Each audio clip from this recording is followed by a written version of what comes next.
I'm Doug Ray. I live south of Seaside, Oregon. I'm the North Coast Frontal Stream Steward for the Native Fish Society.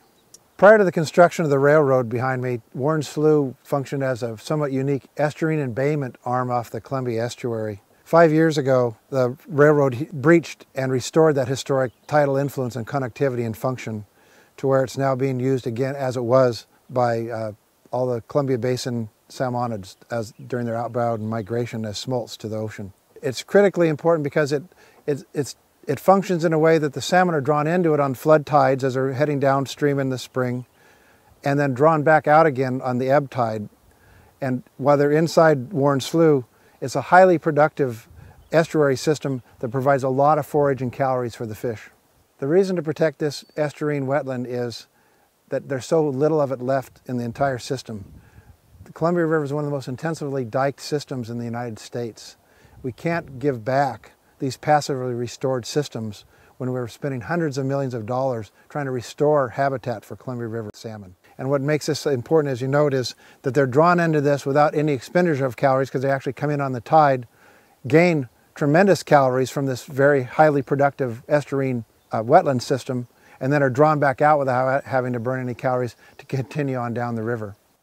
The proposed solution doesn't adequately supply tidal connection to support the salmon as they used to use it before the railroad and as it's being used by them today.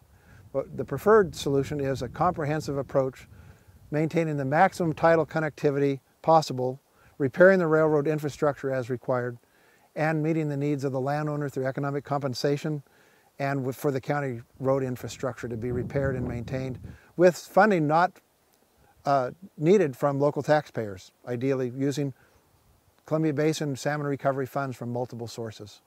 The dilemma we're facing is that this whole planning process by the county with the Port of Astoria, all the stakeholders involved, including landowners, did not thoughtfully address the needs of the fish and maintaining this habitat function.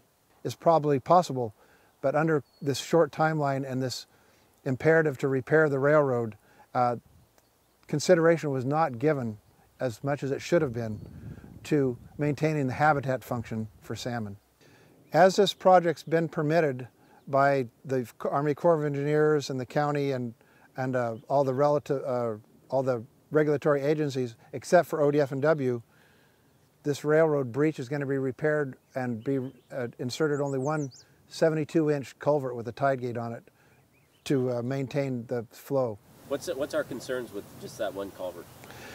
Well, it's strictly a physical problem. It'll concentrate these energies so that it will not be passable to the smolts at many times during different tides because of the constrained energy through such a small culvert to put so much water through such a small opening, trying to run an elephant through a garden hose. There's a very high risk of the exact same thing happening again, either at the exact same place or somewhere within this general area without a really comprehensive, thoughtfully designed solution, engineered, done right.